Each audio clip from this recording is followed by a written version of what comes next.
മുസ്ലിം league Malappuram ജില്ലാ മുൻ കമ്മിറ്റിക്കെതിരെ സാമ്പത്തിക തട്ടിപ്പ് ആരോപണം. ജില്ലാ കമ്മിറ്റി നടപ്പാക്കിയ സോഷ്യൽ സെക്യൂരിറ്റി സ്കീമിന്റെ പേരിൽ കോടികൾ തട്ടി എന്നതാണ് ലീഗ് മുൻ പ്രവർത്തകൻ ഷറഫ് അലിയുടെ ആരോപണം. ആരോപണങ്ങൾ ലീഗ് നേതൃത്വം നിഷേധിച്ചു. വിപിൻ സി വിജയൻ മലപ്പുറത്ത് നിന്ന് വിവരങ്ങളുമായി നമ്മളോടൊപ്പം ചേരുന്നുണ്ട്. വിപിൻ, ഈ മലപ്പുറം ജില്ലാ മുൻ കമ്മിറ്റിക്കെതിരെ ഏത് തരത്തിലുള്ള സാമ്പത്തിക തട്ടിപ്പാണ് ആരോപിക്കപ്പെടുന്നത്?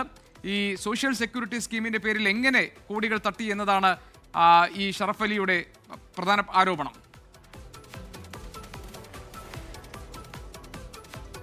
ഈ സോഷ്യൽ സെക്യൂരിറ്റി സ്കീം എന്ന് പറയുമ്പോൾ അതൊരു ഇൻഷുറൻസ് പോളിസി പോലെയാണ്. അത് മുസ്ലിം ലീഗിന്റെ പ്രവർത്തകർക്കായി നടപ്പാക്കിയതായിരുന്നു.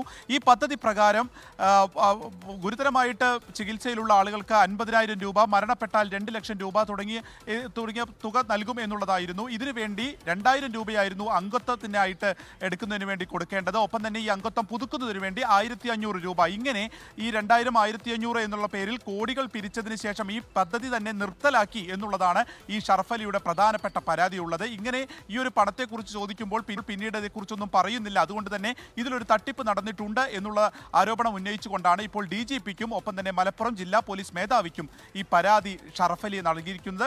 പഴയ മുൻ ലീഗിന്റെ പ്രവർത്തകൻ കൂടിയാണ് ഷറഫ് അലി. ഇപ്പോൾ ഇതിൽ ലീഗ് നേതൃത്വം പറയുന്നത് യാതൊരു വിധത്തിലുള്ള തട്ടിപ്പും ഇതിൽ നടന്നിട്ടില്ല. കാരണം തീർത്തും സുതാര്യമായിരുന്നു. അത് പണം എല്ലാവർക്കും തന്നെ കൊടുത്തിട്ടുണ്ട്. അത് ബാങ്ക് വഴിയാണ് കൊടുത്തിട്ടുള്ളത്.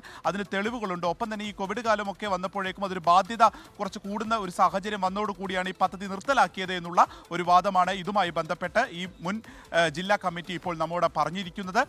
അപ്പോൾ ഇങ്ങനെ ഒരു പരാതി പോലീസിന്റെ മുന്നിലേക്ക് എത്തിയിട്ടുണ്ട്. അപ്പോൾ ഈ ഏത് രീതിയിലായിരിക്കും ഇതിലൊരു നടപടി എന്നുള്ളത് കൂടിയാണ് ഇനി കണ്ടറിയേണ്ട ഒരു കാര്യമുള്ളത്.